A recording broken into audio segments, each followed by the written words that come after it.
Welcome, welcome. My name is Mark Anthony Dubose Jr., and I have here with me Mr. Robert Hines. And we're going to talk a little bit about these dogs in the sense of the dog that's in front of your face and seeing your dog for who your dog is, as opposed to what someone else is trying to say about your dog. Because there's one thing that I definitely want to be able to say and just get out there is that each dog is the same as, in my opinion, is unique, the same as everything on this planet is. No two things are the same. And when we're trying to approach things as if they are the same, we're going to think that we're going to be able to get the same results by doing the same stuff. But that's just not the case. There's a complete difference with everything. And we have to be able to learn and see the thing in front of us that we're trying, the dog in front of us, to figure out exactly what it is that we need to do with that dog, as opposed to just seeing the dog for what it's doing in that moment, thinking, oh, that's what it is. And that's more likely the best case looking at it. That dog, what you see in that moment actually isn't what that dog is. It's something that's happened before that's caused that dog to get to that point. And that's in reality what we should be, my opinion, looking at more of than just saying the dog is barking. I need to do something about the bark right now. I have to figure out what's going on. Why is the dog barking? Why is the dog doing anything? That's called diagnosis. That's understanding cause. And that's what people aren't doing. That's what dog trainers aren't doing. They don't care about diagnosis. It's all causality, cause and effect. The cause is the effect is the behaviors. What is causing it? I mean, we had this discussion before. If you don't fix the cause, then the cause is gonna keep on suppressing enough, or keep on trying to express it to grow in different heads. You can suppress one behavior as a result of that cause, but it's gonna keep growing heads, and things get worse and worse and worse. That's the reality, right? Yeah. But something I want to ask people. Dog trainers are getting you to do things to your dog that you wouldn't do to your cat. So for all the proponents of choke collars, prong collars, e-collars, whatever have you, do us all a favor, do a little experiment. Take that choke collar and wrap it around your cat's neck and drag it around the floor. Put that prong collar on your cat's neck and drag it around the floor. Better yet, put that e-collar in your cat and give it one good dose. And I'm going to tell you right now, you wouldn't dare do it. And there's a reason why. Because that cat will never like you again. That cat will never trust you again. Why? Because the reality is the cat doesn't really care about you. Dogs want to be with you. For 30,000 years, they've been bred to be with us, to do for us. They don't stop trying. And you're taking advantage of that. So it begs the question, what do you see when you look at your dog? A sentient animal or a dumb, stupid animal with no feelings, no emotions, no mind, no nothing? Yeah, that's the biggest thing that I do notice. It's a weird thing about dogs that you can literally beat the dog with a stick every day, and the dog will stay there and it'll still look at you and like say, "Hey, what are we gonna do? What are we gonna do?" It sucks that they're like that, but at the same time, it's cool that they're like that. But it sucks in a way that we're able to do such. I'm just gonna use crazy language, but do such harsh things to the dogs, and then they still will just want to keep coming back, as opposed to just understanding that the dog itself just automatically, genetically predisposed, just wants to be with us as humans. And we should just be allowing that relationship to grow with what's already there, that I don't need to add anything extra in to try to convince this dog to want to be with me. We've been breeding and creating these dogs for so long that that's just who they are.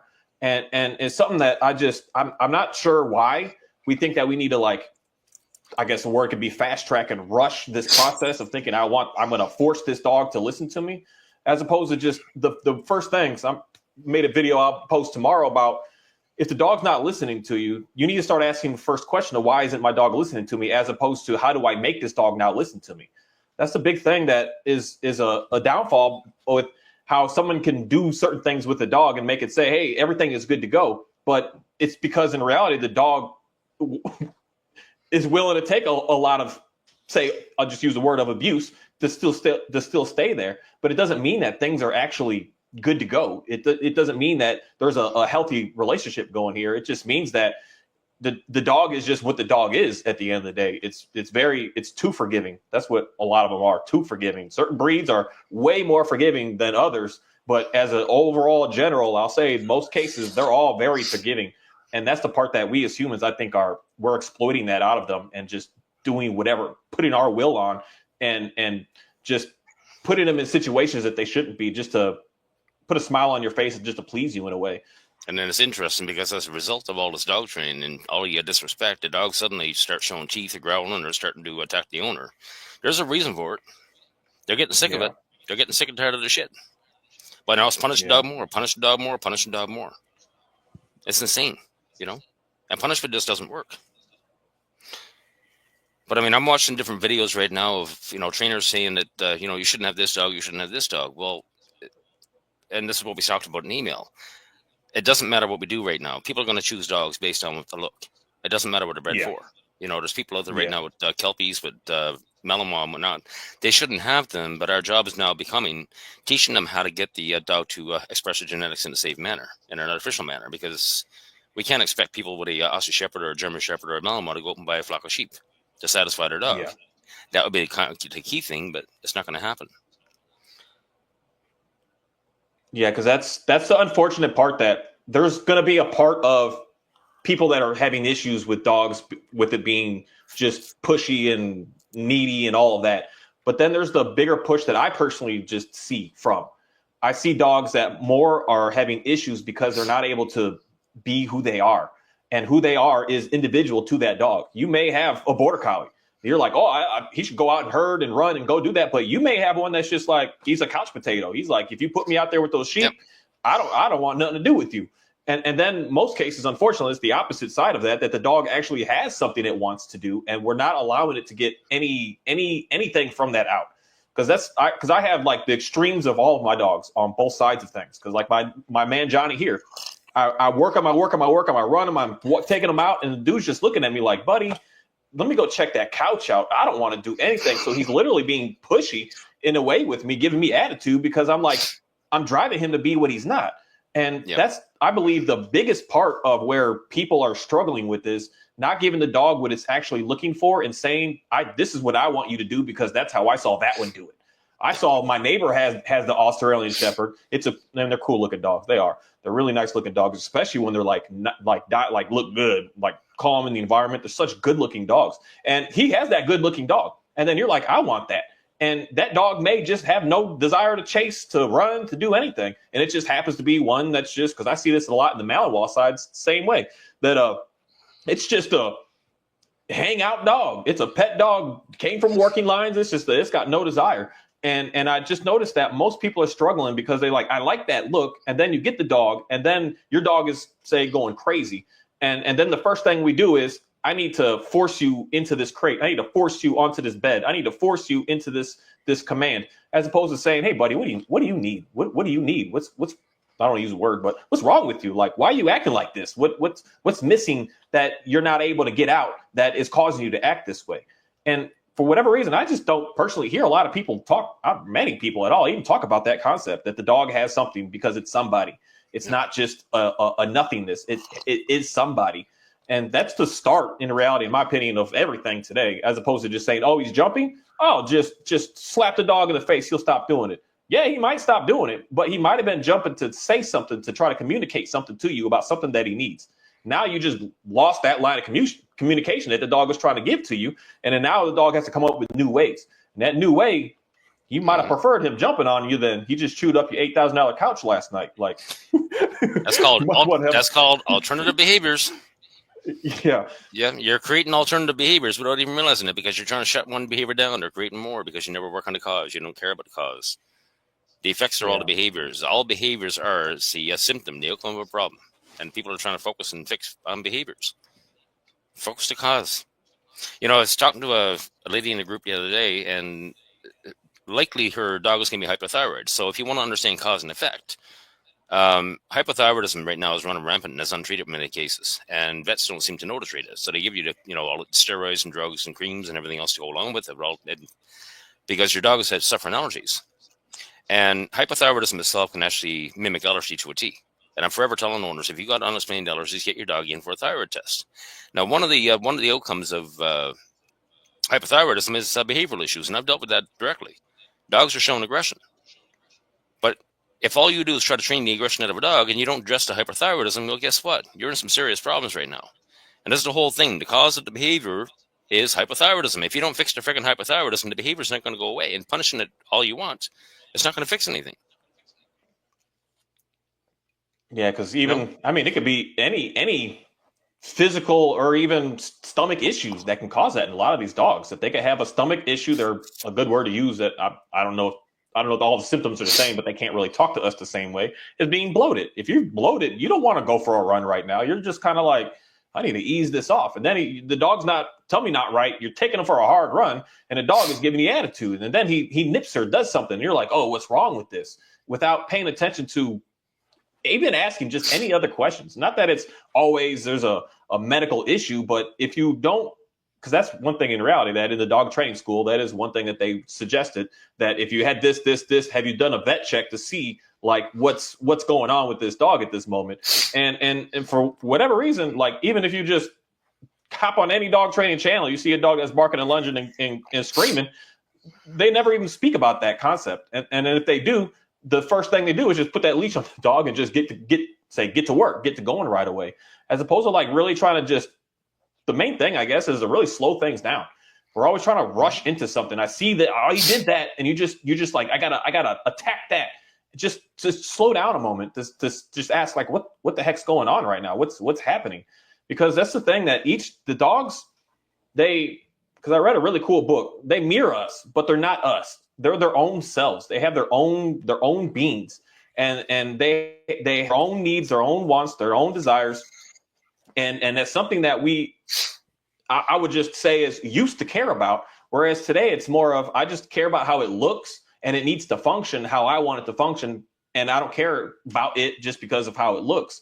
And that's where I think the dangers in the reality can come, because certain of these dogs they're very forgiving. But certain of these dogs, if you just keep pushing them down, that's where you end up with that stitches in your hand or that kid that got bit or the dog that got bit without really focusing on what's going on and just rushing into things. I just see folks just rushing into stuff. My dog is this and I need it fixed tonight. Let me write you a check and let's move on with our day. That's not life, period. no. Well, let's get back to your thing about bloating and look at Jean Dawes over at HemoFed. She will tell you right now the pancreatitis, low-grade pancreatitis is running rampant as well because of dog food. So in the group, we keep consistently pushing raw feeding because it's a biologically appropriate diet. And dogs don't produce amylase in their saliva. That's reality. So as a human being, when you eat starch, your saliva produces amylase, which breaks down the starch into simple sugars. Dogs can't do that. They're strict carnivores.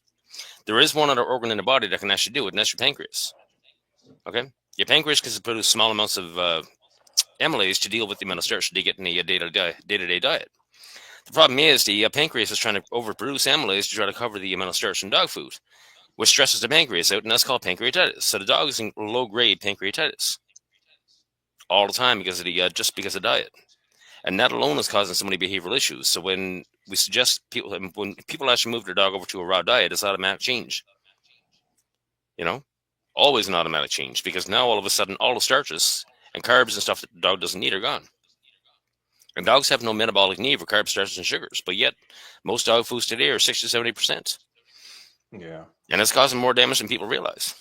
So, I mean, just a simple diet change over to a biologically appropriate raw diet can cause so many effects. Yeah, because that's true. It's just a lot of the food is powerful, and all of us as humans should know that. When you're eating better, natural, whole foods, you just, in a general sense, feel better. You may. This is the part with us as humans and food, because it gets complicated, that I don't know if the dogs care or not. We get in our feelings because I used to be able to eat the candy bars all the time, and I like it, and it makes me feel good to do that. And eating a, say, better diet, you may not like it as much, but your body is going to like it. How you're going to act, how you're going to function, how you're going to do, that's going to like it so much more. And that's something that, unfortunately, because I heard that recommendation from a sled dog trainer that says if the dog has any behavior issues, do a vet check, and I'll only work with the dog when it's on raw feeding, and it's got to be on it for a couple of weeks to see like what's going on here, because it could just be something as simple as that. The dog's literally, it has an upset stomach. Because when I do, if I got a burn here or this, and you got heartburn, that's like that's almost death to you in a moment. And if someone is trying to push at you and do something to you, and you got this going on, you're going to lash out. You're going to give some hostile attitude to it. And it's true, because food, dog food today is, I'm pretty sure it's always been pretty crappy, but I believe that we fed our dogs more food scraps and stuff before. And the kibble was like that with like the cheap stuff from Walmart from what I remember. And it was all the same. But once money started getting involved in it, we started adding and changing and going. So probably the old dog food we used to have was probably the best stuff that was out there. It was just the extras of the cows and the chickens and the goats, and it was just baked kibble. Whereas today we're trying to add this. We need beets in it. We need this. We need this. We need this. We need that. And a lot of that could just be, it's all marketing gimmick. You look at the bag of food and what do you see on it? All these beautiful pictures and this beautiful farm. And it's like, that food's not coming from any of that. That's got nothing to do with it. And it's just it's a real unfortunate thing of just money and trying to get sales and the consumerism things of it. And again, why a lot of people get the wrong dog because of consumerism. I have this dog here because of how it looks, as opposed to what do you need it for. Most people, at the end of the day, your best dog is just going to be finding a whatever dog out of the shelter, and just that's your dog. That's more likely going to be the best dog for most people that you don't have to like go way out of your way to be able to help with. It's the things of when it come down to husband and wives. You're looking for the prettiest girl. That prettiest, she might look good, but you're going to have other issues over here. Not all the time, but most cases, you're going to have something else that you're like, I don't know. I don't want to deal with that. And a lot of times that's just something that I just pay real close attention to with when I see people that have what I would say is like the nicer looking dog at the end of the day is the dogs that were meant for them and that they should have chosen outside of what does it look like, but what does it do? Most as weird as it is, most dogs that I meet out of the shelter, they're like a real nice, just pet dogs. But we're trying to take a dog, Australian Shepherd from somebody's farm, and then take it and put it into the neighborhood. If you're already driving to somebody's farm to get a dog, just stay away from it. Just don't even mess with it. Yeah, I mean, a lot of people have no idea. They don't understand dogs anymore. Like, I got a conversation going on the trainer's page. And like I posted Monty off leash and practice and recall, and they're coming back with me. Well, do that with a Saluki, do that with something else. You know what? It's a dog that happens to be a certain breed. And they're going, well, miniature pinchers are nothing. There's a reason why they call a miniature pincher the bloody king of toys. Because I guarantee you one thing, Monty see a tough little dog, and he won't back down from nothing. You know. But we just don't understand the dog anymore. I mean, and like you said, we need to understand the personalities. Every dog's got a different personality. But yet we're treating it, when all you got is a hammer, everything has to be a nail, right? So every dog has to be a nail, but we don't stop to think about the personalities of the dog. I mean, Monty's got a personality. He's got such a facial little or expressive little face, and I know every expression. And I'm sure you know your dog's expressions too, because you're listening to your dog. Yeah.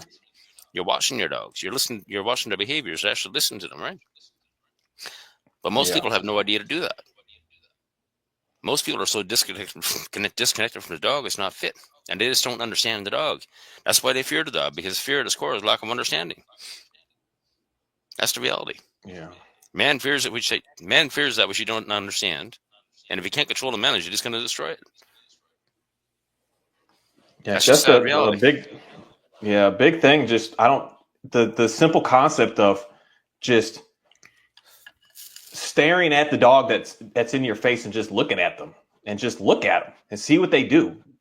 Just make a sound and see what they do. Just really like get to learn the dog. That's the part that I think that most people are missing because we think that we can train our way to a good relationship as opposed to just being there to understand the dog to be in a relationship. So it's like we're going to skip. Yeah, we could just skip those steps and I could just train into what I want. And that logic just doesn't work. It doesn't work with a dog, and it's not going to work with another human. We can't train what we want, and we can't train them to like us. We can't train them to want to be with us. We could train them to force them to stay there, but we want to be able to allow them to be able to have their own option, their own choice to want to be there. And then life, I mean, that's when things gets really easy. It gets really easy. Yeah, people just got, like I always challenge dog owners, you know what? Stop talking to your dog for 24 hours. Just stop talking, shut up, close your mouth, and stop talking to your dog for 24 hours. Watch and listen. We got 2 eyes, 2 ears, and 1 mouth. We should be doing twice as much watching and listening as we do talking. But people are doing an opposite. Yeah. They're talking like they got 10 mouths and no ears. Just stop talking to your dog for a little while, and I guarantee you're going to see when you start watching your dog, you're going to see all the all little behaviors that they do. Yeah. And once All you the start little understanding them, differences. all those little Yeah. nuances, man. Every dog got every dog got the same things, but every dog's got their own little nuances. And it's those little nuances that I'm worried about. It's those little nuances that I'm focused on. Yeah. Mm-hmm. And with dogs, it's fast too. They're fast with how they do and interact. They're not like we as humans we're pretty delayed. Kind of like it's weird how it's almost like how I'm looking at it in the opposite sense of how we and dogs are, where the dog is already showing its body what it's going to do, and then its mind is like catching up. Whereas our mind is already saying I'm doing this, and then our bodies start to catch up. And it's cool to just I don't know what it is, just sit and look at the animal. It's something that I've just really gotten big into, just being out here with all the animals that I have is just staring at them and just looking at them to figure them out. Mm. And everything is different. They're all so different. And that's the thing that I think gets a lot of people confused, because I used to hear this so much. I've got this dog and I've been watching this guy because he's got the same dog and mine's not coming along the same way as his. And there's no comparisons here. Like, I mean, there may be some similarity, but there's a core fundamental thing in everything on this planet, and especially us as humans and especially dogs, that is different. And once you see that difference, we work with that. That's what I want to see. If my dog is a collie and he chases and he runs, cool, he does that. But I want to see that difference behind them. That's the part that brings us together, because we see each other. We see what's actually going on here, as opposed to just trying to assume what's going down. And that's a cool thing about the dog. It is. They're straight up. They straight up. They just right in your face. They'll explain to you in real time how they're feeling, what's going on, and there's no reason to really like have to.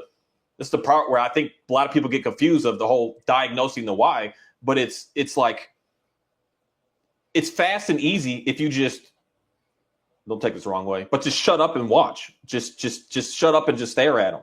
I know I do a lot of talking, maybe making these videos and doing this stuff, but in my day, like I might say like 3 words to my dogs in an entire day, because I just watching them and they're watching me, and we learn each other through what I believe is the best. And I still am not 100% that dogs are. I don't think they're the best at words. They're not.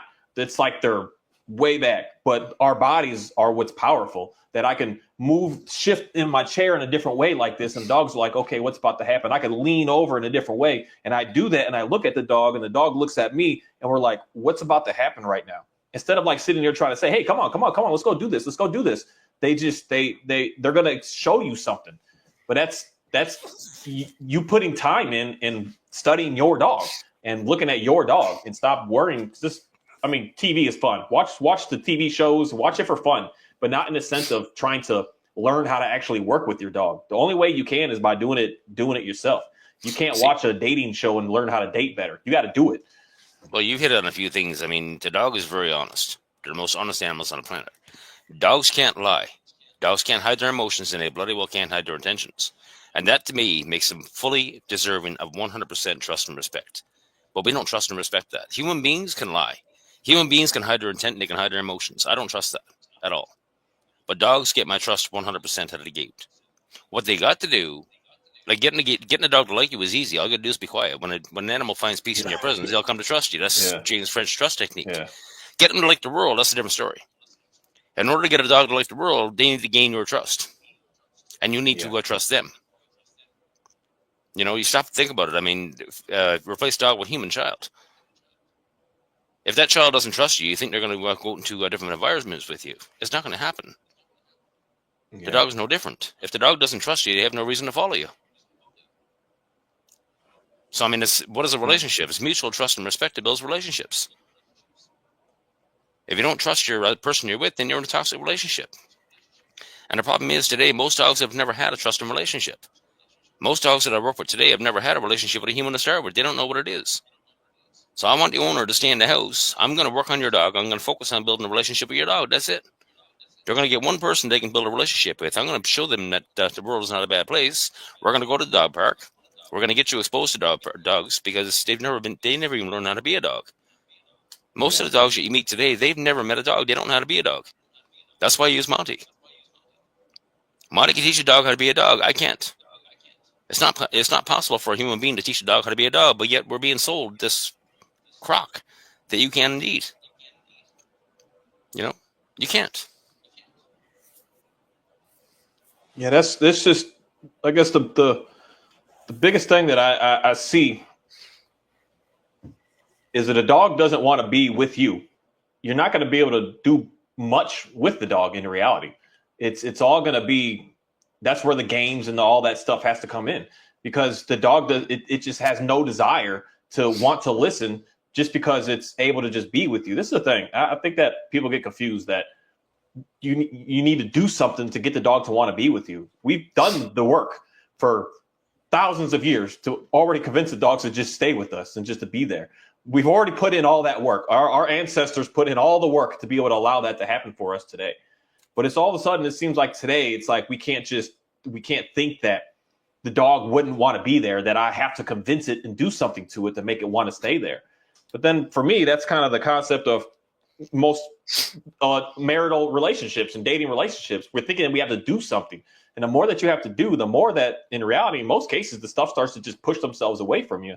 And it's the part that we have to see that dog is more than just, in my opinion, on a lot of these animals, the dog is more than just a body and a head that's just going. It's thinking things through and it's processing things through.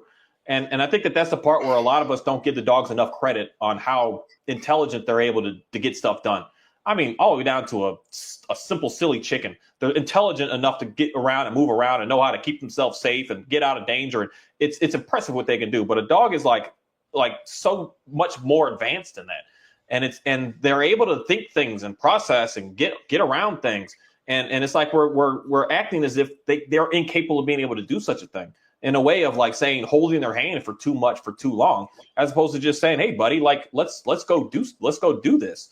And in reality, most cases, a lot of these dogs are able to actually show us how to be able to do some things, as opposed to it being the opposite a way around. Yep, but I mean that's what it goes back to. I just lost my train of thought. Sorry, I'm sitting here looking at some of the stuff they're saying over there. I just blocked a person on the chat. No, because it's just. So the main thing I'll say is, because that's a very interesting comment. Dogs can be very deceptive, and that's something that if they are, that means that they are a free thinking being, that they are more than just a body in a suit, that they're able to consciously think through stuff. So say the word of they're a sentient being if they are deceptive, because if they are, that means that they are a highly intelligent, sentient being. What you would have to say is the same as, if not even more than, what a human being is. But what is a human being at the end of the day? The same thing.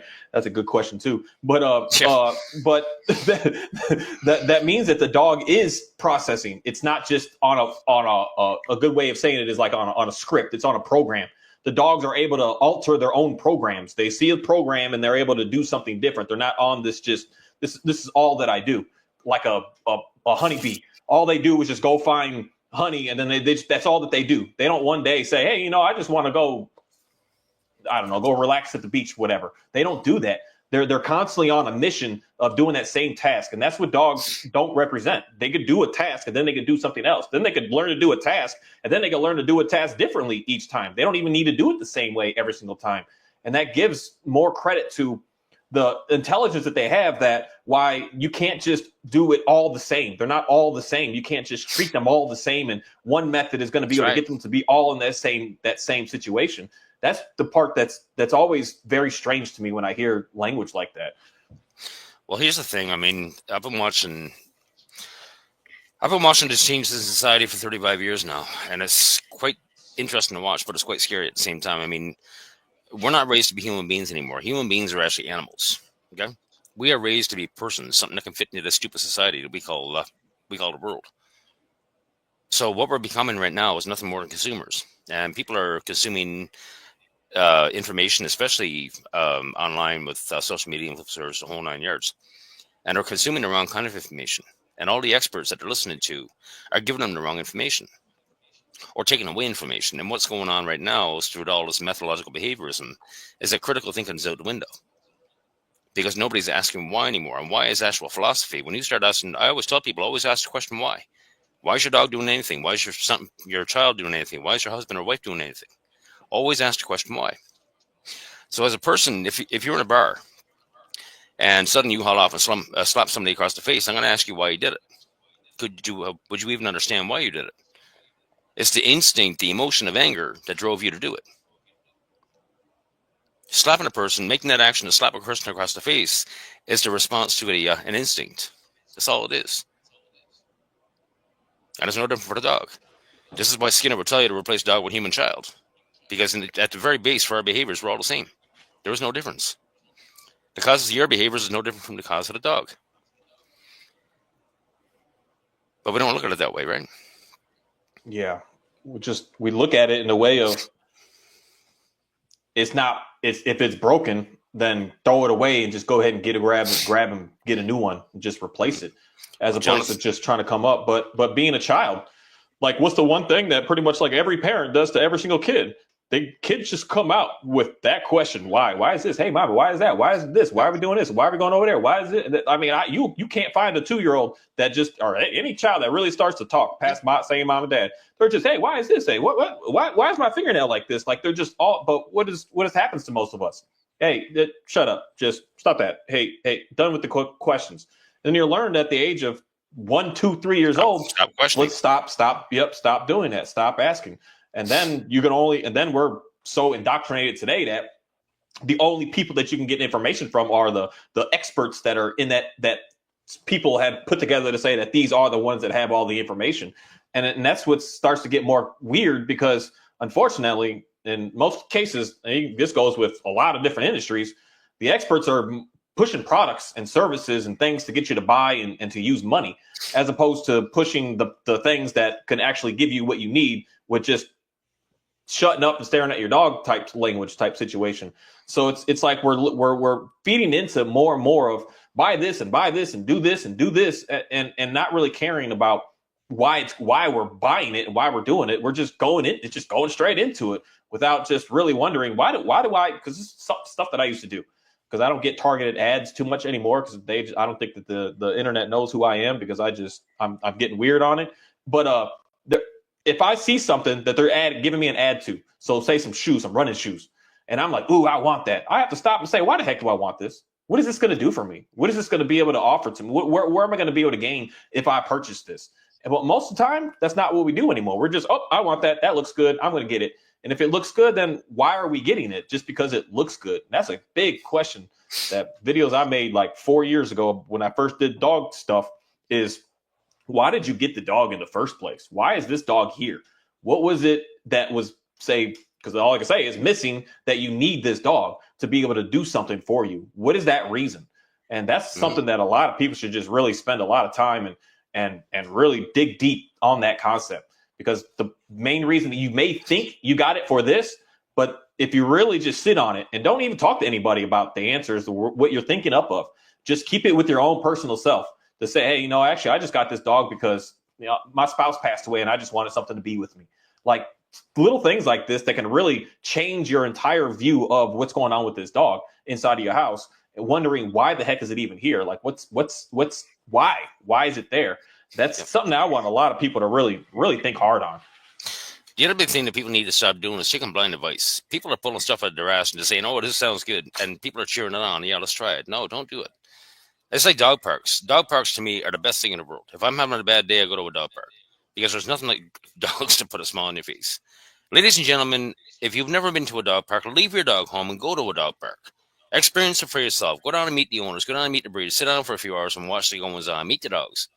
And then decide for yourself. We got people out there have never been to a dog park telling other people don't go to a dog park because the trainer or somebody said so. And this is the reality. People are just learning from each other when they've never ever experienced it. Like dog parks around here, I hear trainers saying that people shouldn't know certain dogs. Jesus, we got dogs around here I've never met. We got breeds running around here I've never heard of. We got, I met Zolos. There's 3 or 4 Zolos in the city now running around dog parks. The Mexican hairless dogs. We get down to -40, -50 here, and we got hairless dogs. We got Chinese Cresteds. We got more guardian breeds. I mean, German Shepherds are probably #1 in the dog parks. Pit Bulls are probably a close second or third. We've got Malinois, we've got Boerbells, we've got Ridgebacks, we got every kind of breed of dog run dog parks. And people are going, oh, yeah, Rottweilers are such a strong dog. We got a lot of Rottweilers. We got Dutch Shepherds. We got friggin' Malinois, everything running here. I can get you video of it all. But yet everybody's so convinced that these dogs are not capable. People have been convinced that their own dog is not capable. And that's the whole thing, right? And that's what's driving me. People look at a dog and you see, right now, and it's invading all the groups. And I had to get it out of all the groups. It was a good thing I got banned on Facebook because I also accessed all the groups. And one big thing I'm finding is that every breed now has got specific issues. Every breed now is genetically aggressive. Every breed is genetically reactive. It's creeping through everything, and it's got to stop. I don't know how to stop it. Yeah, because that's one of the big changes of today compared to 100 years ago. We didn't need a dog park. Our dogs were like out. It was a whole different living situation. So far as how do I convince my dog that is like say a German Shepherd that is already suspicious of people and suspicious of other dogs? How do we work them through that is by getting them to be around people and around other dogs. If we keep forcing them away from that, you're only going to keep double downing into what that dog was supposed to be doing. And that's the difference of society today, that we have to be able to get the dogs to be more out there. Same with us as humans. I mean, 500 years ago, how many people did we meet in our lifetime? Like a couple hundred at max. Whereas today, I can go to the grocery store and meet 500 people right now. And I have to start to integrate myself into being around other people. I can't be on the outside and do that anymore. We're having to change how we are and work with each other. But for some reason, it's like we want to bring the dogs into our society, but yet we want to still keep training and working with them as if we all live on farms out in the middle of nowhere. Yep. We got to figure something out here. We can't just keep doing that, because that's how most dog training is. It creates the dogs to be more antisocial, only focus on me. Look at me. Don't look at that. Look at me. And that's fine. It's like my border. I don't know what it is. I think because he gets to run. But when I take my border collie into public, he's not like weird about anything, but he stays in the van and he's at the house. I don't need him to be social. I don't need him to be around other dogs because he has his job. My parenting, same way. But my other dogs that I take out in public, I have to bring them around. I have to expose them to other dogs, other people, to be able to integrate them into society, as opposed to just, unfortunately, most training kind of keeps them in living as if you're the only person on the planet. And your dog can only see you, and that's not real. We're going to have to go around and see other people. This is the thing that people always say about me with mine. Oh, you live on a farm, your dogs are nice. That's why. Well, yeah, the dogs that stay on the land, they're always going to be pretty good. But bring my border collie to a place that he's only lives here. He's never been social with any other dogs, and take him somewhere. It's going to be a long process, more likely, to integrate him into that. But I don't need that, and I don't care. And it doesn't matter. But the thing is, it's when I take the other dogs into public, they can look good here. All my dogs look absolutely amazing around here. They're not acting too much of a fool. It's pretty chill. It's when something new now comes around. Now I take the dog and now I have them in the van and there's people around. What's going to happen? Now there's someone, I don't know what it is, but when I go in the stores, I leave the windows down a little bit. Everyone comes up and pet my dogs. They're cool with that. But the average German Shepherd, the average collie, you can't even approach those cars. They're barking and going crazy. But I had to work them through those issues. I don't say issues, but that stuff, because I have to be able to bring them into society. I can't just keep making them exiting them from it to say only focus on me. That's going to create the dog to stay. The word I use is more fearful. Yep. Just give me a second. I'm responding to You good? Keep on talking. I'm going to answer a few questions here.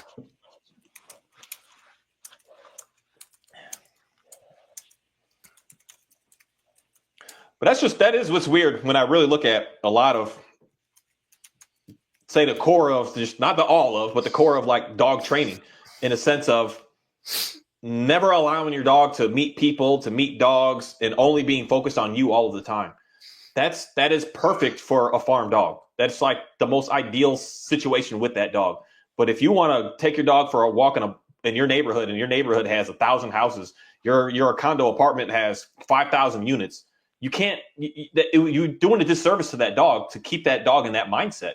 You need your dog to be able to experience more. I'm not saying just run up to everybody and just run a fool and just go anywhere, but allowing the dog to be able to have that chance to be able to interact so that they're not so terrified and scared of it. Because a lot of times these dogs, if they're nervous and they're looking at you and you've got a toy in their face, you got a treat in their face, you're not actually helping the dog get through that.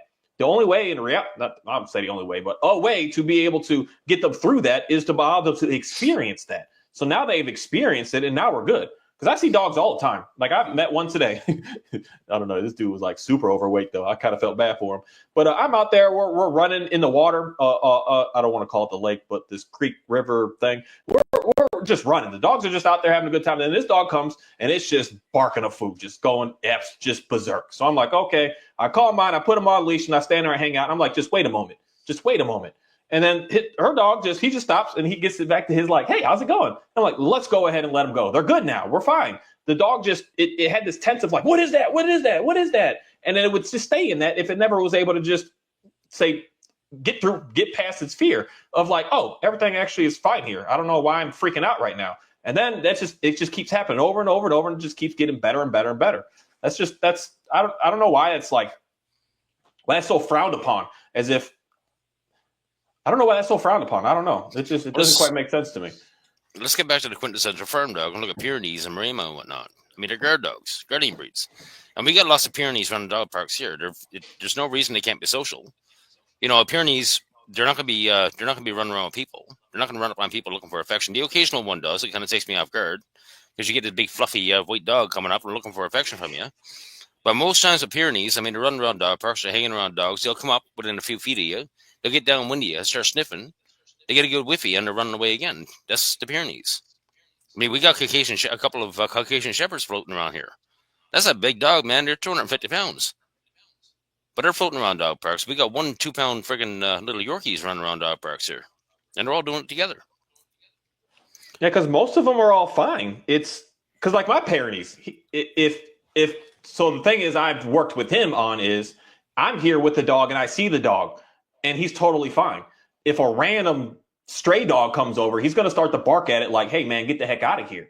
And for the most part, they're very, I mean, my boy, he likes to play. He plays, he runs, he chases with the other dogs, and they just do what they do. And that's something that I don't know why people just get so terrified of like what's going to happen or what could be, or I mean, I get it because of say propaganda that's being force fed to us, but it's in reality the only way to really get the dogs. I don't say the only way because there's unlimited ways, but the only way to really get you to get past your fear is to go through and be in your fear. That's it. You have to do that. You can't just keep running from it. The more you run from it, the more you're trying to avoid it. Yeah, it's just going to make it worse and worse. And we want to be able to integrate these dogs to be cool in the city, so we have to be able to get them through that fear of other dogs, that fear of, and it may not even be just a fear of something that happened. It's a fear of why a lot of these dogs bark and guard because they're suspicious and weary by nature. And we could get them past that suspicious weariness and show them it's okay. But that's the part of me showing them, hey, this is fine. That dog's fine. This is okay. Everything is fine here. But if you have a, say, Pyrenees that you need to protect your livestock, you need to protect your house type scenario, the dog will know a difference of what's going on here. Because I can have dogs running around, they're fine. But if something tries to go chase after a chicken and I hear bucking and clucking at night, that dog is like, hey, why are you messing with my stuff? So it's like if you got someone breaking in your house and your kid starts crying, your dog is going to be like, hey, why are you messing with my stuff right now? But as far as everything else, they're just completely neutral. They're like they have no desire to be, the word I want to say is like this is the best word, aggressive and hostile. They're just super, most all dogs, like pet dogs. So there are going to be the police military dogs that are they're more hardwired of they're just focused on, I'm about to go bite something right now, and I don't care who it is. I'm about to bite them. That's difference. But all the general public, we have no access to that stuff. We have access to like the most coolest, chillest dogs of possible. And we have the best dogs, I believe, probably more likely of today than ever before because we're able to do way more with the dogs than we've ever been able to do. Mm-hmm. And I find with most dogs, I mean, violence is the last resort anyway. You know, we, we talked about the Tibetan Mastiff. Violence is always the last resort with them. I mean, I look at when with Squash with Dog Daddy. Dog Daddy was never in control of that dog. Squash was always in control, and not once did Squash ever choose violence. Had Squash choose violence, had that Tibetan Mastiff choose violence, that muzzle wouldn't have stopped him. He would have done some serious freaking damage to Dog Daddy. And I find that's what's most dogs today. I mean, I've worked with dogs. I mean, you can watch me step into a backyard. There's been dogs that maybe question my sanity for being in there, but once you're in the backyard, you're not getting back up. It's time to dance, because if you run away, if you get scared and run away, you're not making it to the gate. They will have you on the ground. But I find most things today are fear, and it's the fear that's driving all the behaviors. And then even then, for most dogs, they don't want to choose violence. I've been bitten a few times. Most times, my own choice, my own stupid fault, because I reached over and did something stupid. I stuck my hand in the dog's face, or I put my hand where it didn't belong, and yeah, I deserve to get bit. But that's not even violence. That's more of a reaction. That's a correction. But for dogs to choose violence is very rare, and there's a damn good reason for it. Yeah, your dog is violent for a reason. That's the reality. And that's where a lot of the stuff is, because Michael Ellis made a really good video. It pops up on mine a little bit here and there of showing the process of how to get the dogs to be reactive, what he's doing with the leash and how he's pulling it, and the dog starts barking and you walk away. Kevin asked a really good question. Where does fear come from? What is fear? Fear is an emotion, and your emotions are actually your instincts that drive all your behaviors. Your limbic system in your brain is the control center for all of your emotions, and fear is an emotion. Anxiety is an emotion. Joy, disgust. All these are emotions that drive your response or drive your behavioral responses. So if a grandmother's beating her grandbaby for the first time and they walk in the door, she's going to have a fight response. Give it a baby. But yeah, for me, if it's a dirty diaper, I'm going to be having a fight from it because of disgust. That's the reality. And fear is a protection factor. So is anxiety. When stop and think about it. Have you ever had the hair stand in the back of your neck? It means danger imminent. That's your body's spider senses. Your mind has no idea what's going on. Your mind's not in play at all. But the hair goes in the back of your neck, and you're going, okay, what's going on? Your mind's trying to figure out what's going on. That's your animal hackles, ladies and gentlemen. So when your dog's hackles go up, they can't help it either because you can't control that response. That's what fear does.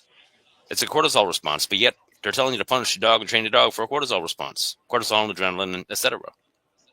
And it's ridiculous. Yeah, because that's the part where when someone would say you don't have free will, where I say you don't have free will in pretty much all our said behaviors that we're doing, because something is dictated. You don't get to choose what you're scared of or what you're not scared of. It just happens. It happens. And you can be totally fine. Yeah, you can be totally fine with something, and you're 30 years old, and all of a sudden that thing you were fine with now is messing with you. It could just we don't get to choose it. And it could be things because we learned, oh, that hurt me, so now I'm scared of that, so I don't want to mess with that. But in best case scenario, if something like literally hurt you, then you should figure out how to be able to work around it so it won't do that physical pain sensation, so that you're not scared of it anymore. You'll understand it. Let's follow up on Kevin. Why are today's dogs so much more fearful? Well, what is fear but lack of trust and understanding? If you're afraid of spiders, it means you don't understand spiders. When you gain the knowledge of spiders, when you gain understanding of spiders, your fear of spiders become respect. You realize you don't need to fear the spider because they're not out to kill you. Your fear should turn to respect. And this is the whole thing. You either fear something or you respect something. And today, people are afraid, dogs are afraid because they don't understand what they're looking at. They never given a chance to investigate it. Yeah, because the big thing that I see that messes a lot of the dogs up is if the trainer is coming in scared of the dog. And then that's where you I got to put the muzzle on the dog. I got to have this on the dog. That's creating the dog to say now more like, what are you scared of? What do I need to be scared of? So it just keeps intensifying that fear as opposed to making it go away. When you just stand there and hang out with the dog to show, hey, there's nothing to be scared of here. I'm not going to do anything to you. I'm not going to put anything on you. We're just going to be here. The dog will start to relax and say, okay, well, this is all right. But unfortunately, a lot of the, say, training things that we do with the dogs to say so-called help them with that's the thing. People are trying to train fears, and you're not going to train a fear. But that's how we're trying to approach the situation is we're going to train the fear out of the dog as opposed to pushing the dog through the fear to allow them to get through it on their own. When you're training the fear, you're double downing into the fear. That's why when your dog is scared looking at another dog and you give the dog a treat, you just train the dog to stay more into that fear. And it's just double. Now it may have just been a simple fear, but now it's like it just keeps building and building and building and building and building, complicated as opposed to making it go. Yeah, instead of making it go away. So that's the part of like, say, dog training. Go train your stuff with like go train your sit, train it down, do all that. Cool, just do that. But don't do it in a sense of thinking I'm going to be able to get my dog to stop being scared of something by using this. That's where the things are complicated, in my opinion. And that's the thing with radical behaviorism is replace dog with human child. If you have a child by the hand that's afraid, would you be stuffing food in their face? Would you be shocking them and prowling them? Would you be punishing them, rewarding and punishing them because they're afraid? Do you think that's going to help them go over the fear? If it's not going to help with your kid, guess what? It's not going to help with your dog. Yeah, because there are some, you could say, I don't want to use the word, but old school tactics that we would do if you're scared of something, that you just put yourself in the middle of it and force yourself through that. That can work, but it can also bring new fears upon in other areas. So you wouldn't want to say my dog is, or how do I say it? I don't even know where to go with that with a dog sense of making, but my brain just went towards, I'm scared of swimming pools, scared of swimming. You don't want to go to the ocean and just drop the kid in the ocean. Well, that's what he did. The kid may not. The kid may still be can't okay with it. I'm terrified of water myself. I had a sticky situation today with Kahi, unfortunately, because he can't swim that great. But and I'm like, I'm not swimming either, so I figure we'll figure it out together along the way. But he may be cool with that water in that ocean in that moment. He may just be swimming in there and it's finally like, oh, this isn't so bad. But you may have issues other places now. The boat that got him to the middle of the ocean, he might be new fear of boats of where's this boat going to take me to? What's going to happen? And that's the problem with like just say forcing them through that fear and saying you better just deal with this or else, compared to just allowing them to slowly be able to work them to that, to say, hey, I know you're scared of the swimming pool, but let's go put our feet in at the edge of the water over here.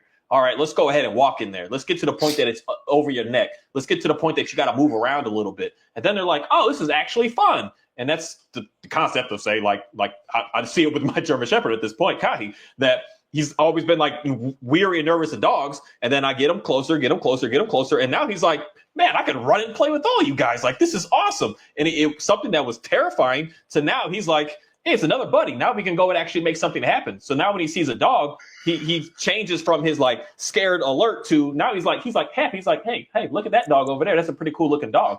And that's much easier to get the dog away from than the dog's being scared. An excitable dog is much, much easier to be able to just stop dancing on the leash, because you just got to bring that excitement down and you don't have to worry about building up some confidence behind them. It's the ones that are scared we can't just train it out of them. We got to push them through it and say, hey man, I know we're scared, but we got to get there. And when it comes to dogs, that's where for one, a lot of people with your dogs, you got to find somebody to make your life easier to get your dog around and next to another dog that's going to be cool, and then just keep going and going and going. And that's the part with just our new social way of life in our world, that we can't just isolate the dog and just say, oh, my dog's no good, just go give it to Mark and let it stay out on the farm for the rest of its life. I mean, that's one way of living, but that's not what most people are able to even think about being able to do. The dog, we got to get them integrated into where we live. And that's the stuff with me that is interesting, because like my Kahi, he's never met dogs since I've ever got him. And since I knew the guy, and he's like 6 or so years old at this point now. He had to be at least about 2 when I got him. So I've had him like 4 years now, and he's always been here. And when I'm out in public, he was always in like hardcore obedience. You have to be right next to me. And that's the only way I was able to convince him not to bark at people and bark at dogs. Yep. And it's interesting that 6-year-old dog that's never been integrated into society, I am now officially integrating him into the society of saying, hey, we could mingle, we could do stuff, we could play. So that's the stuff that I like working with, to really see the power of helping them through their fear and actually allowing them to get through it, as opposed to just making him keep running away from it. Because all I did was make him run away from it, run away. He would see a dog, he'll get nervous, and I say, Kai, here, and he's stuck on me and he can't move, or I'll put him in a down and say, go down and stay there, and he knows don't get out of that down. And it never helped him. He wasn't, I would say, even getting worse with me, but he wasn't getting no better. No better at all. And I had to have that equipment to get them to function. If I didn't, there's been days that my e-collar wasn't charged up, and I was like, we're not going for a walk today. We just can't do it because what if? And that was my crazy. Dog's been a very interesting. I gotta get some more. I gotta get some more fluid here. I'm seriously dehydrated. I'll be back in a minute. All right.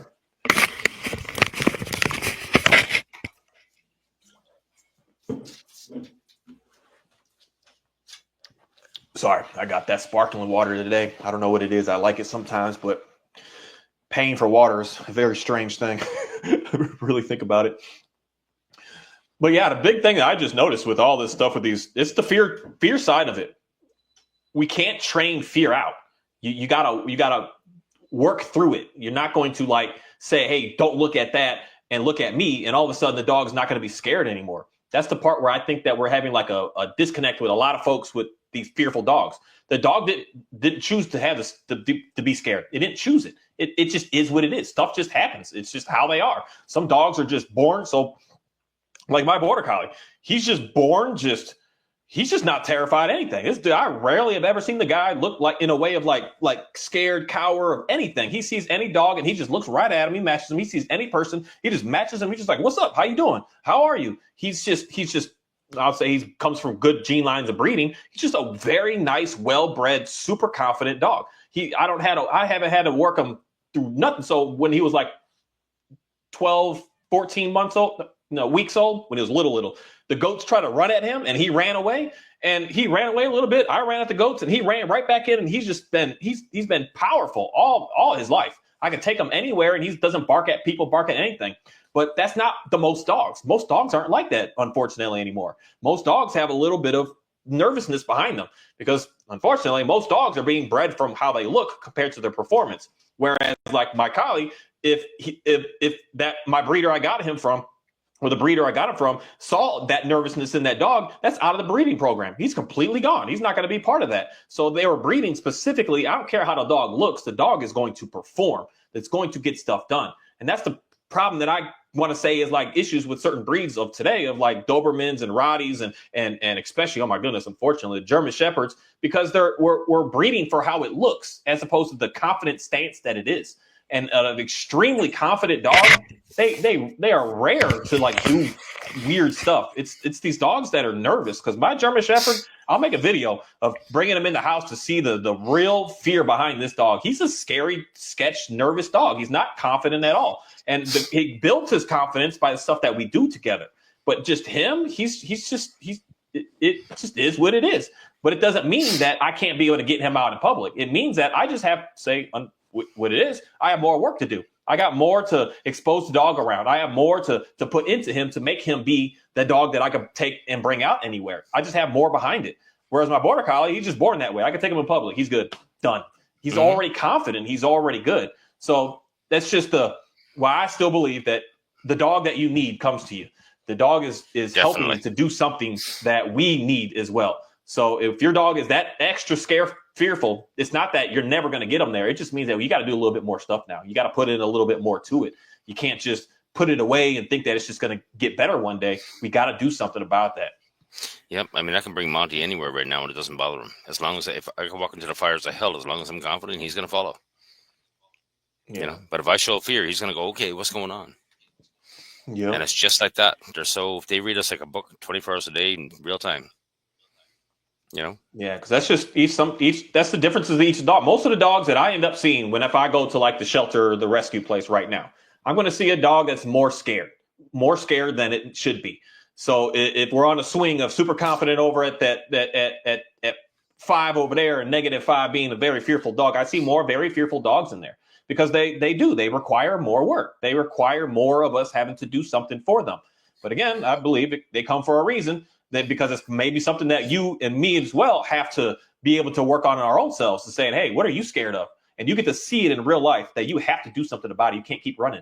And then you start, this is the coolest thing about the dogs. You start to see them go through certain fears that they have. It starts to give you even more confidence to do the little things that you're scared of. You're scared of standing up and asking for that raise because you're like, I don't know what they're going to say. You got your dog to stop flipping out at other dogs. You're like, I'm going to go in there and demand an $8 raise right now. And you'll be surprised if they say yes. You've just been scared to do it the whole time. So it's just it's like a back and forth that these dogs are just so cool, but it's just, self-value, right? they're helping. Yeah. Dogs increase your own self-worth. Yeah. And for me personally, the journey of working with the dogs that need, say, more to get them to get into a good, stable, reliable place is more beneficial for just life and life skills than just getting that dog that's just perfect and it's good to go. There's going to be that coolness of having that said perfect, not perfect, but dog that's just well confident already. There's going to be the cool thing about that, but there's just something about working with other beings to be able to help them out. And not in a way of like trying to show off, because this is the thing that unfortunately a lot of people like to do, but I would get out of that concept of your dog is reactive and then try to show off this, look, it's not anymore. And that's a huge thing to be able to help with, to get your dog through these fears over, compared to like getting a dog to do a sit or a down when it's not scared about anything at all. Like the obedience stuff we look at there like, oh, that's cool. But the real work, the best work is the work of, my dog, when I got it, is flipping out at everything. My dog, when I got it, used to just chase everything. And now I could just walk and go places, and look where we are at this moment. It's when everything is good looking, it's just so boring and basic looking. That's what that's this way I look at it. It's so boring looking, and I want it to look boring. I want to go for a walk, and my dog is just looks normal, like real life, not this extra weird show, this weird stuff. And that's the part that most people are kind of struggling with, because you got a dog that you're trying to stop barking at other dogs, and you're trying to do all this obedience stuff. So look, he could do this and he could do all these commands, but you still haven't dealt with that issue. I don't say issue, but issue that's going on there. And that's what you should focus all of your time on. The dog, when we focus on that, I'm telling you, when you can take your dog and it's cool to be with you everywhere, the obedience words, like the dogs just do it. You say, hey man, down, and the dog will just do it. It's not going to be a little bit of a fight, because I see a fight happen when the dog is scared and you're telling it to down. You're telling your dog to get into a vulnerable position when it's scared of something that's over there. And that dog's going to say, oh, heck no. Like, what do you think's going on right now? Like, I'm not going to do that. And then that's when you, oh, no, get down. And then you keep saying, no, get down. And then the dog's like, it'll lay there, but you're going to have that pushback where if it's not scared, the dog just lays down and they'll just hang out. They're like, oh, okay, cool. You just see the dogs in the distance and they'll get up and we'll get walking again. That's the big differences I see, especially like, say, obedience work with my Shepherd Kahi. When he was nervous of all these dogs all the time, man, trying to get this boy to lay down was like, it was a waste of effort, but I still tried. I still did it, unfortunately. But now I don't care what's around. I say, hey, Kahi, get down. He just looks at me with this like, yeah. And then he just lays down. He's just like laying there. And then sometimes he even rolls around and he just does what he does. And it's just, he's just chill about it. Part of that relationship is they know you got their back. They know you're not going to, they know you're not going to put them in harm's way. You know, Monty knows that. Monty knows that I wouldn't purposely put him in harm's way. And that's why he follows me. But most dogs today, they have no idea. You know? Yeah. It's mutual trust and respect that builds relationship or builds confidence. If you can't trust, you can't respect or be confident in that which you don't trust. Yeah. And a lot of people think today that they got a great relationship with their dog. They think their dog trusts them. No, they don't. If you're out in the environment and your dog doesn't follow you, guess what? They don't trust you. That's reality. And if you can't trust, you can't respect, be confident. They're not confident in you. Because the main thing is it's the biggest differences I've seen, especially just like say with my dogs, is the checking in. They'll go off, they can walk and go and be, but they're constantly like, hey, what's going on with that guy back there? That's the main thing that we need from the dogs to be able to really just, in my opinion, like move forward to being able to do anything more. And if you can't just take your dog out and just allow it to see stuff, and even if it does get nervous, it should come right back to you in the sense of, hey, what are you going to do about that? And then I'm going to look at that and say, I'm going to do nothing about that because that doesn't matter. Then your dog's like, oh, okay, then I also don't need to do anything about that. And then we're good. We're done. There's no weirdness that's going to be happening here. But if I'm adding into that fear, again, because a lot of the like obedience training that we try to do on a fearful dog is actually just doubling it down. So if dog comes to me and I'm like, oh, look at this, doing all this stuff. It's just telling the dog, yeah, be scared of that. Like still be scared of that, as opposed to just standing there and saying, I don't see the issue. Like, I don't know what's going on right now. It's just the weirdest stuff that I see with dogs. Especially, it's my Dalmatian that's really showing me some weird stuff. It made me like study other people's dogs more than I ever have. Because when they're barking and going crazy and lunging at me, she always gives this look. I don't think one time ever she's ever been like scared. She always gives this look like, let's play. Let's go do it. Like, let's go, man. Let's go make it happen. And I'm looking at that other dog looking at me like it wants to eat my face off. And if my dog is looking at that dog in that sense, that's what that dog is actually saying. It's saying, hey, I'm not really trying to fight, but I think that I have to do this because this response in me is just kicking off. And then my girl's like, chill, we're good. Just relax. And then the other dog, like for the most part, real fast, just settles right back down again. Because I was having issues because my shepherd, he was the same way. He's scared. That dog's scared. We got two scared dogs sitting there looking at each other. Then it's like it's going to take so much longer for that to be able to just get to a neutral thing. That's where if your dog is scared of dogs and is barking at them like that, you put them around one that's already pretty good. Glock brings up an interesting thing there, behavior modification. I find it interesting. People are trying to modify behaviors. It's cause and effect. Okay, let's get back to the thing about hypothyroidism. Hypothyroidism can lead to a bunch of different behaviors like aggression. So if the cause is hypothyroidism and the behavior, the outcome, the effect is, aggression, what are you trying to modify? Where's the break in that situation where you're going to modify that behavior? The cause is actually hypothyroidism. How are you supposed to modify that behavior into something else? Yeah, because that's the... Any trainer, please explain that to me. Any dog trainer out there, I don't care if you're positive reinforcement, balance, or IGP, explain that to me. It's cause and effect. What are you trying to modify? Because they want to shift focus. That's what it all comes down to. If you're scared of that, shift focus over here. You're not scared of it no more. If your stomach is upset, then shift. I don't know. You can't shift focus on that one. But most people aren't even like thinking about that concept. They're just looking at the dog is looking at that. So I need to modify that behavior of him staring and barking and modify that to do it over here instead and do something else over here instead. And that's the part where you're trying to, that's the training part that gets weary, is you're trying to train that, say, modification, and you can't train that modification. You gotta, the word I only use here is heal your way through that modification, because that's the best word to use, especially if you have a thyroid issue. You got to heal your way through that to be able to change that behavior that's going on. You can't just ignore it or just say, hey, that hurts, but go over here and just once you fix the actual cause, the behavior resulting from the cause is going to go disappear on its own. And that's called extinction. So when trainers talk about extinction, they're lying to you. Once you fix the cause, if you treat the hypothyroidism, the behavior called aggression goes away. You fix the cause, behavior goes extinct. But yet trainers sell it as a lifetime thing. Aggression has intent. And intent is another thing. Where does intent come from, Mark? It's in your mind.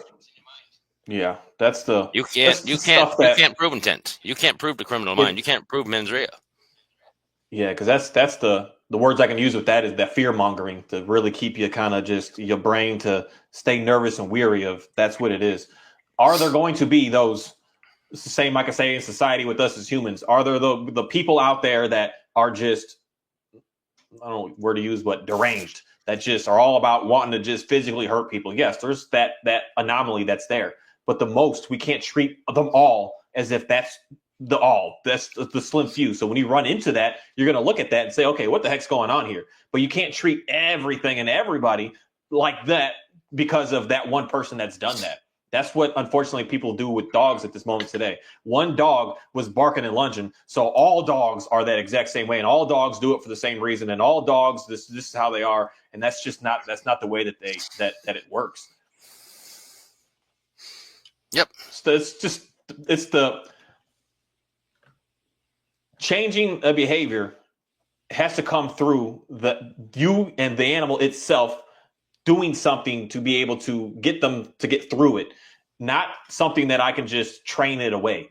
That's the part that I think that a lot of people think that if I do enough reps of, I'm going to be able to change the dog from being scared. And the more reps of, in the sense of dog stuff, is heel work or loose leash walking type work, as opposed to just working on that actual the fear of itself, of what's actually going on with the animal. And that's I don't know why like people just don't talk about that side of it, because even in dog training school for me, we had like behavior modification classes, but what was our behavior modifications like task that we were doing? Putting a muzzle on a dog. And I'm like, the dog didn't want the muzzle on, so we're trying to condition the dogs to be able to put the muzzle onto the dog. And then it really got me thinking, well, why am I putting the muzzle on the dog? Like, what's going on here? Why are we even getting to this point? Because I had to do it. That was my first talk public talk for dog stuff was I had to do a class on putting a muzzle on a dog, and I put a muzzle on probably 50 or more dogs because I just started getting fascinated with seeing the behaviors of the dogs when I put that thing on them. I had one dog that it amped him up. Like I put that on and he just went rageful, like he wanted to eat everything. But every other dog, they just got real submissive. They shut down. They got real low, real nervous. They were like, "What's going on? What's happening?" And you take away their ability to fight. Exactly, and that's the part. Again, that's making, unfortunately, a lot of dogs be worse off in the scenario is you're double downing into that fear because he was already scared, but at least he was scared knowing I can defend myself. And now he's scared he can't defend himself. Now you're just, it's just this trickle effect that just, it keeps getting worse and worse.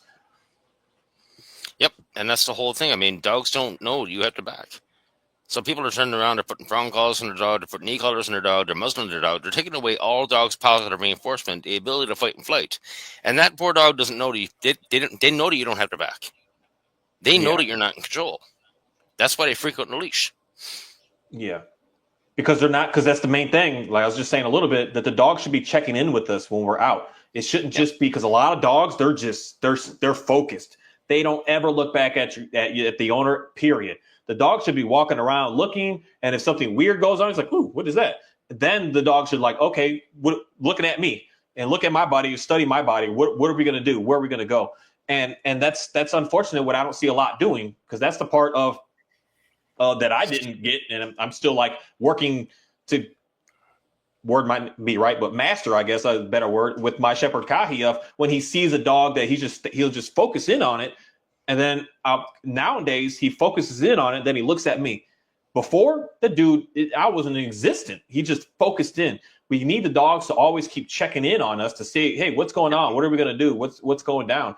As opposed to just allowing them to stay focused in, and then just, worst case scenario is he's focused in and you're walking closer and closer and closer and closer and closer to it. And the dog is starting a little nervous, is a little weary. So we got to assess the situation of what are we going to do right now? But that's, again, paying attention and looking at the dog. Look at the dog. See what the dog's doing. See all the little different things in the dog. When you see that your dog starts to change its body, because they start to get stiff when they really start to get nervous. If that dog starts to get stiff, you need to look. Well, what's going on out here? Why are you acting like this? To be able to advocate for the dog and say, hey, okay, I see that. Because one thing we did in the dog school that I really liked, that it works really good, is we call it a faith and handler. So the dog is out there scared, it's nervous, and you're like, oh, there's nothing. And then you just get in the middle of it. You just stand there and say, buddy, there's nothing to worry about over there. We're over here. We're good to go. And the dog's like, oh, okay, well, I don't need to do anything.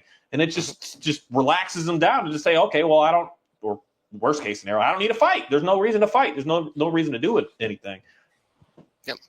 But that's crazy. Looking at your dog. Most people don't look at the dog, unfortunately. They're just, I don't know what you're looking at, because that's my biggest thing, is taking people for walks and saying, you see your dog doing that? And they're like, I never noticed that. I'm like, you had this dog for 6 years and you never seen that from your dog? You never noticed that this is going on right now? We need to look at them. They tell us everything instantly in real life, real time.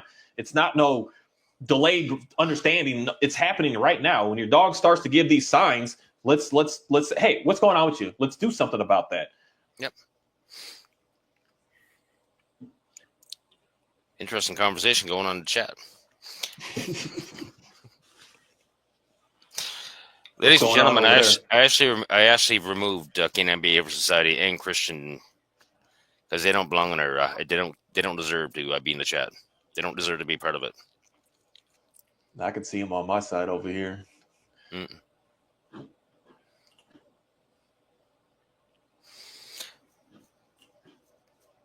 But no, for me, I can.